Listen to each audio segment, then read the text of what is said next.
un invitado de renombre, ¿cierto? Que es un honor de verdad para mí. Yo no soy comunicador, que soy como un amateur en esta área, ¿cierto? Presentar a periodista, pedagogo, ¿cierto? Actualmente profesor de nuestra universidad, el señor Rafael Cavada. ¿Cuál fue el impulso que te llevó a estudiar periodismo propiamente tal? Porque haber hecho carrera, entre comillas, ¿cierto? En desde el punto de vista de la estructura, te podría ir por el área de la construcción, de la ingeniería, pero ¿por qué periodismo? Porque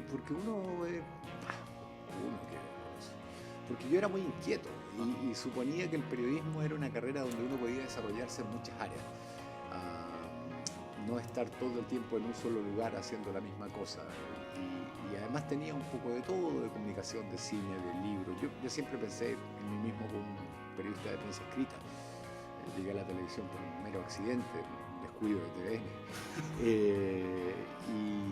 Y por eso es que también nunca he trabajado de manera constante en una sola cosa, siempre he tenido otra actividad como de manera de ser un poco más ecléctico, supongo yo, digamos. No lo tengo muy claro tampoco.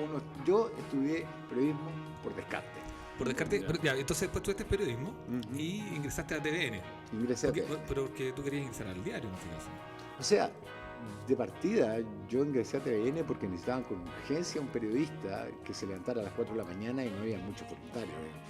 Y era en el área internacional que a mí siempre me interesó mucho más que el área nacional, que deporte, que arte, que cualquier otra cosa. Y entré como a hacer la práctica, o entré de reemplazo por un mes mientras encontraban a alguien y me quedé 15 años. Y posteriormente, bueno, entraste a TVN, tuviste ahí me imagino en varios departamentos, y después... Siempre internacional y después pasé al área de reportaje. Primero el informe, después la semana, que pasó a ser Esto no tiene nombre, y después de vuelta al informe. ¿Y cómo fue que te hayan mandado a cubrir guerra? Fue por insistir, digamos. Como en el área internacional ¿Tú querías eso? Sí, cuando llegué estaba en pleno desarrollo de la guerra en la ex Yugoslavia y en Ruanda y Burundi. Entonces me tocaba hacerlo siempre y básicamente me propuse algún día ir a hacerlo en terreno, digamos. Y yo creo que comenzó con Santiago Pavlovich cuando él pidió que me enviaran con él a Pakistán, a Afganistán, pero paramos en Pakistán y de ahí me echaron para atrás, después de los atentados contra las Torres Gemelas. Y bueno, y después pudiste entrar, tú estuviste en Irak. Sí, cuando empieza la guerra en Irak, finalmente Televisión Nacional amablemente me envía, después de una dura negociación. Y nada, de ahí en adelante la historia es más o menos conocida, digamos. Fue todo ese mes en Irak, volví 2 veces en los años siguientes.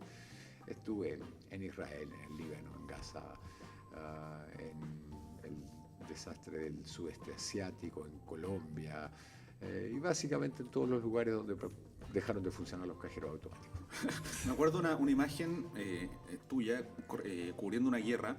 No sé si lo tengo bien, pero habían botado una estatua y tú estaba la cámara enfocando de lejos y te veías tú y se te notaba porque eras con el pelo más largo en esa época, ¿cierto? Y estás como entre medio de toda la gente viendo el actuar de las personas. Claro, tú te ves de lejos, saltando entre la estatua también, ¿cierto? Moviéndose. Pero, ¿cuál era lo que pasaba en ese momento con esa caída de la estatua y la gente quería derrocar esa estatua? O sea, fue un acto simbólico, fue un tema... Fue la de Saddam, si no me equivoco. Sí, ¿no? fue la estatua en la Plaza Al-Fardous. Y en ese momento, cuando van a destruir la estatua, a ver, ocurre algo bastante sui generis. La gente se empieza a subir al tanque, que era un RPC, un vehículo de recuperación de blindados. Y yo me subí, como todo el mundo, pero en el frenesí, la alegría del momento, la gente empezó, como en un ambiente muy festivo, a repartirse las raciones de combate de los soldados, hasta que el oficial que estaba a cargo se enojó y nos bajó a todos. Y cuando nos está echando, yo lo miro y le digo en inglés así como, no, lo único que quiero es grabar lo que ustedes van a hacer, digamos, no me permitiría quedarme. Y el tipo me mira, tenía la cara llena de tierra por todos lados, 2 semanas de marcha por el desierto arriba del tanque, y me mira y me dice, los periodistas siempre tienen cigarros. Y yo, que fumaba, andaba con 3 cajas de cigarros, porque además uno sabe que los cigarros facilitan las cosas en esos ambientes, así que le pasé las 3 cajas de cigarros, él me dijo, siéntate ahí, quédate quieto. Le conseguimos que también se subiera Alejandro Leal, nada, me quedé con esa imagen, digamos, estar arriba del tanque. ¿Te ha tocado observar o cubrir alguna situación, alguna historia que te haya conmovido sobremanera en esta historia de cubrir guerra? Sí, muchas. Yo creo que en Bagdad lo más impresionante siempre fue los niños. Digamos. Nosotros fuimos a un hospital que era para mujeres, ancianos y niños en Hila, Al-Hila. Y ahí había, no sé, una niña de unos 14 años con las plantas de los pies quemadas. De hecho, le tenían los pies así, todo vendado. Un niño de, no sé, menos de 2 años con todo quemado por la explosión de una bomba, otro chico de menos de 1 año que le faltaba un ojo, un señor mayor de unos 80 y tantos años que tenía una perforación en el abdomen y el hígado afectado. Pero probablemente este chico que te digo que tenía todo quemado fue el que más me impresionó porque fue casi la primera nota que cubrí. Me mandaron a un hospital y me tocó ver cuando le echaban crema y el pobre niño lloraba y además como a veces las cosas se confabulan a tu favor, digamos, la persona que venía a cargo desde Argelia con un embarque de medicamentos había estudiado en España, entonces hablaba español y me explicó todo lo que ocurría y cómo llegaban niños heridos todos los días. Era muy, muy terrible. Rafa, y en el caso de la actualidad, un poco de que justamente está ocurriendo, bueno, Siria lleva varios años ya, pero con los bombardeos estadounidenses, con las bombas químicas que también se vieron durante la semana. ¿Cuál es tu opinión con respecto a eso? La guerra en Siria es una guerra que se ha sostenido en el tiempo por la influencia de las potencias. Ahí hay una base rusa, se llama Tartus, que es la única base que Rusia tiene en el Mediterráneo. Por otra parte, hay intereses contrapuestos. Siria es aliado de Estados Unidos, es aliado de Rusia. Israel, que está en guerra con Siria, técnicamente hablando, desde la Primera Guerra, no han estado nunca en paz, es aliado de Estados Unidos. Hay zonas de influencia, hay un régimen de una minoría que se sostuvo mucho tiempo por alianzas, pero con el surgimiento de movimientos sunitas a lo largo de todo el Levante, durante la primavera árabe también trató de derrocar a Bashar al-Assad, que es chiita alawí.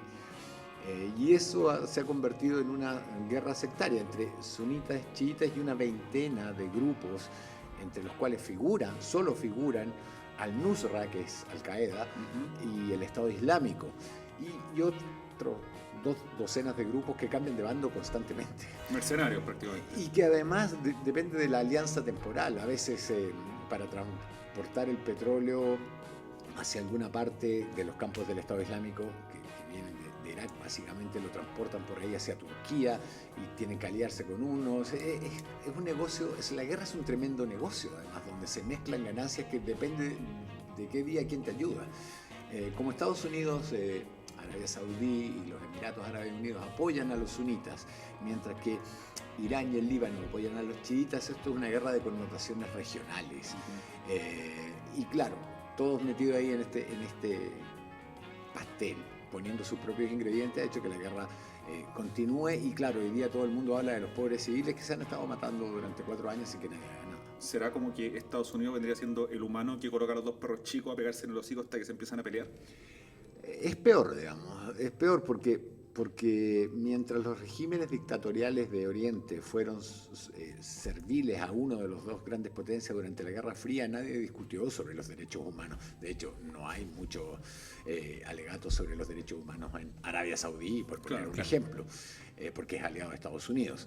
Sí los hay en Siria, mientras que Rusia defiende el gobierno legítimamente constituido. Aquí lo que vemos siempre son declaraciones altisonantes y de grandes principios que en realidad esconden intereses nacionales, tanto de Rusia, con su posición geopolítica, su enclave ahí, como de Estados Unidos, que quiere estirar su zona de influencia y que por intermedio de Siria golpea directamente a Irán.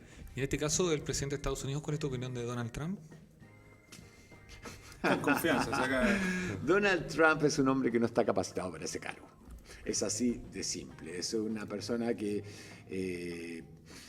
es impredecible, que cambia de opinión, que cambia de bando. Él fue demócrata, que siente que las cosas complejas tienen soluciones simples. Y cuando alguien para problemas complejos receta soluciones simples o simplistas, eso es una de las cosas que identifica el populismo en cualquier parte.